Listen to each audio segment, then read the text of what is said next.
Hey guys, welcome back to another video. So, an interesting piece of news came out recently about rail versus truck, and I think it's time to talk about the competition we face, who shippers are choosing and why, and what a rail strike could mean for the trucking industry. I, for one, was pretty surprised by this article, and I'm really curious to hear your thoughts as well. Ready? Let's go!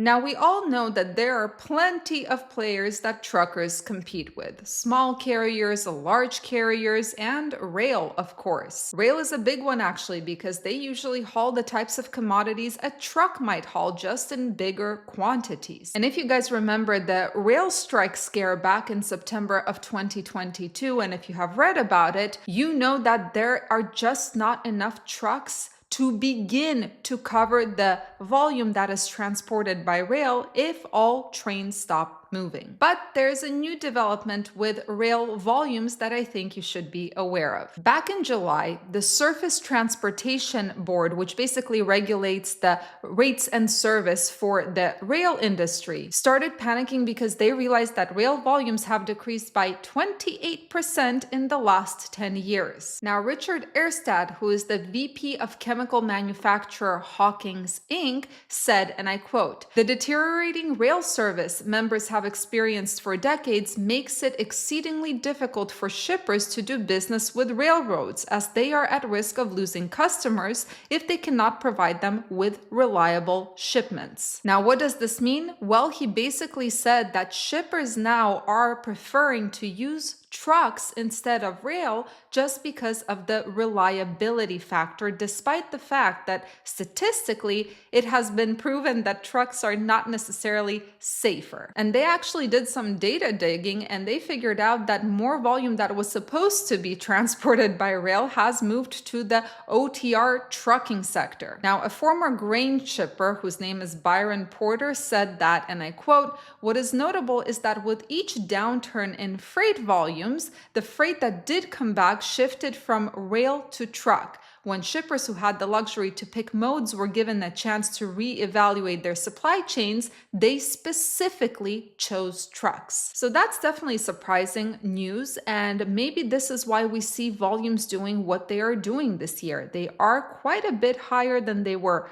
last year, and everyone was a little bit taken aback by the fact that volumes are higher, considering the fact that the economy is not doing so well. Of course, we can say there are more people in the United States spending the money, therefore the volumes do go up, but perhaps the fact that some volume is going from rail to truck is also a reason for this higher volume we're seeing this year. Now, of course, this is not the end of the rail versus truck news. Obviously, rail carriers are not happy about this. They want to increase the volume that they transport. That's how they make money. And they want to take back the volume that was redistributed to the trucking industry back to rail. And one way they're planning to do this is by building that Barstow International Gateway, which, as BNSF estimated, and I quote, "will eliminate thousands of truck miles from California's highways and cut carbon emissions." That kind of pissed me off, to be honest, but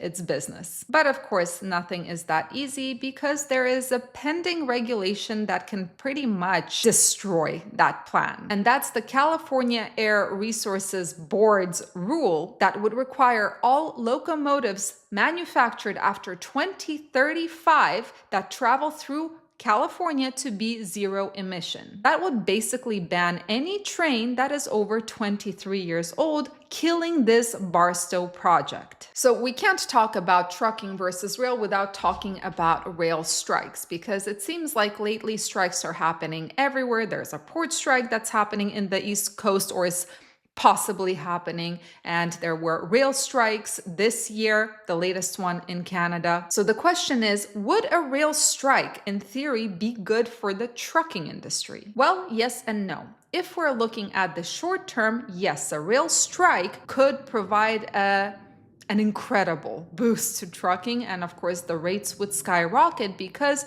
as I said before, the amount of volume transported by rail is just not distributable to trucks in the current situation, even with the overcapacity that we are currently facing. But, and there is a big but here, we cannot be short-sighted. A rail strike, especially a prolonged one, would absolutely destroy the trucking industry in the long term. Why? Well, let's look at it this way. Rail transports all sorts of commodities, including things that are used in order to build other things, raw materials. If a manufacturer is waiting for raw materials to arrive at his factory that then will be created into a product that usually trucks will transport, but then doesn't actually receive those materials on time because there are just not enough wheels on the road to transport his product to him in a timely manner, he's just not going to be able to create the product that would then go to trucks usually to get distributed, right?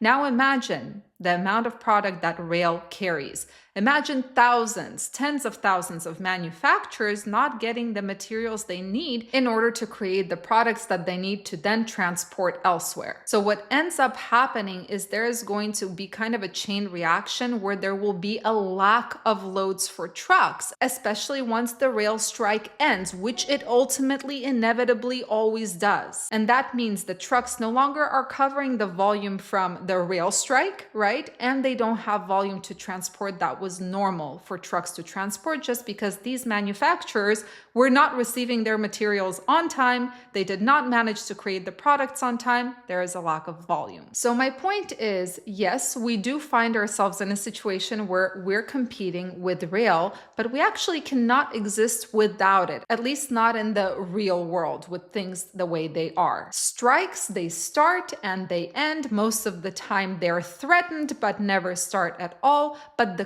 consequences of a strike can linger and ultimately can be a severe blow to the trucking industry. So yeah, that's my 2 cents on that. I'm curious to hear what you guys think, especially in terms of the competition aspect. Do you feel the same way about competing with larger carriers, larger trucking companies, as you do about the competition with rail? Do you think that we cannot really exist without rail to some degree? Really curious to hear your thoughts. Anyway, guys, thank you so much for joining me and watching. I hope you have a fantastic weekend. Stay safe, stay healthy, and keep learning. See you in the next video.